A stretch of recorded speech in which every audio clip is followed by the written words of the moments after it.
What's up guys, another exciting video, another happiness. So today I'm going to be telling you the main 5 things straightforward I wish I knew before studying abroad. And actually right now I'm studying in China, Shandong University of Traditional Medicine, if you didn't know. So make sure you drink a little juice. This is very fresh and very perfect. Yeah, and let's get started.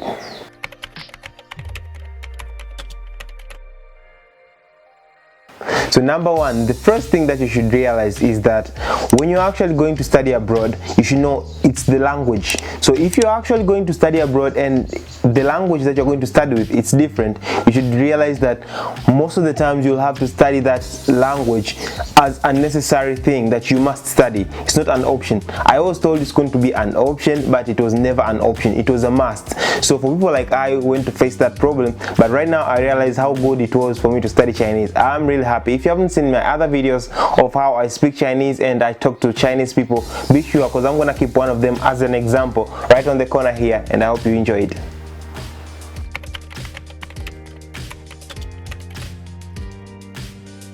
Number 2, communication barrier. Now if you probably right now going to study outside and you're studying a different language compared to the language that you speak at home, you should know that there is a communication barrier. A good example, as I said, on my side, I came from Tanzania to China and I was studying Chinese not as my major but as part of my studies. This made me like, oh my god, how can I handle all this medical education and the other thing I have for like Chinese language? This is very hard. And I was like, how can I bring all this? Like it's all a problem. But I realized later that if you can handle like the subject that you're studying and the language, it's gonna be very well. Like right now I even can like talk to people. I have friends there, which opened so many opportunities. So actually you should know that you should be ready for the communication barrier. If you wanna overcome that, try to learn the language when you're back at home. It would have helped you. If I would have learned Chinese when I was here, it would have been the best thing ever. But I learned French knowing that I'm going to study somewhere in France around there, the place that they speak French, but they speak French. So right now I realized that big thing of not knowing the language is a very big barrier.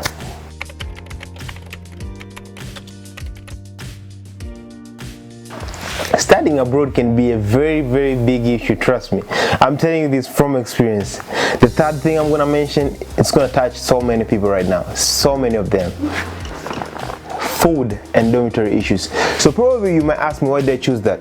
Trust me, if you're going to a place that actually have a different culture just like you're going to meet different kind of foods right there. Now if you're not careful, you might eat even a snake. I'm very sensitive right now, so I'm not saying that we eat snakes, no. I'm just saying that you should be very careful. You might eat, for example, those who are actually Muslim, you should be very careful. You might even find some things that you maybe according to your culture, your religion, it doesn't allow you to eat, so you should be very careful. Ask before you buy anything. And the other thing is dormitory. We were told like we'll stay in a single room. This is very personal, in a single room, but right now when I went there, they almost gave me four room, like not 4 room, I mean like 4 people room, you understand, like four people in one room.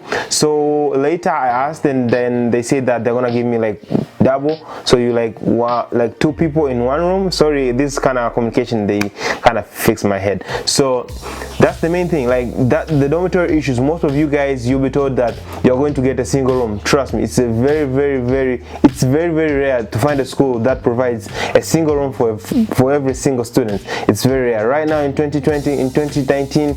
It is very rare, trust me. I'm not telling you this from just nowhere, I'm just telling you this from experience. So you should probably give me a thumbs up from this video and drink out of juice. Let's go to number 4.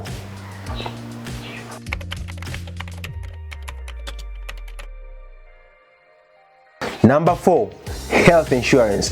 You may ask me, why did I call that? I'm even advising you right now to drink a lot of juices because your health is very important. So why am I telling you health insurance? It's because when you have actually gone abroad, you're going to need your own health insurance card that's going to insure you when you're actually outside of your country. There are those places, if you go and study, they'll tell you they have their own health insurance, but trust me, I have been there. The health insurance card that I was given from my school, I really don't even use it, though I get really sick. For those guys who are my friends who have been sick, just like the other video I did talk to my friend who was actually sick and he even got admitted. the card that he actually owned from the school, it didn't help a lot.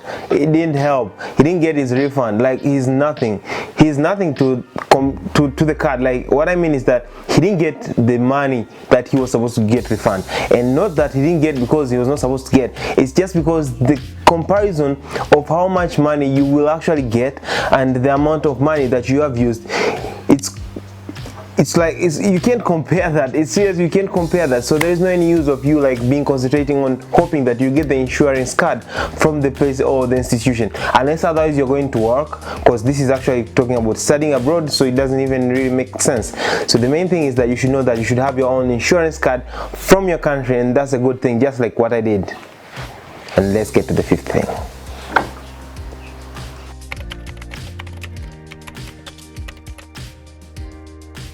Number 5, expensivity change. What do I mean by expensivity change? From your country to the country you're going to study, the currency is totally different. We all know that you're going abroad. So what do I mean by expensivity change? I'll explain it more. So you're actually going to move from one country to another.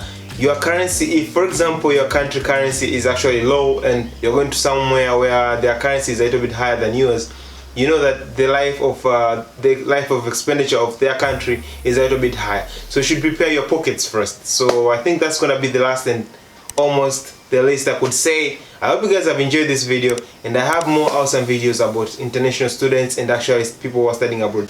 So before this video ends, I just forgot one simple thing to tell you. I want to give thanks to the following people who actually left their comments on the previous videos. 2 videos I didn't mention on the previous one again, so I'm just gonna mention them first.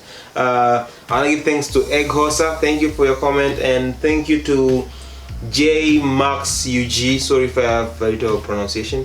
Thanks to Amfrey Innocent, MD90, and Cherish Adventure, and plus a big thank to Lydia, who was actually given all this idea, and thankful to her who gave me these points. She also shared some of the ideas. So if you also have any idea, just let me know down in the comment section, and until me next time, I just want to get off with my stuffs and drink a lot of juices anyway.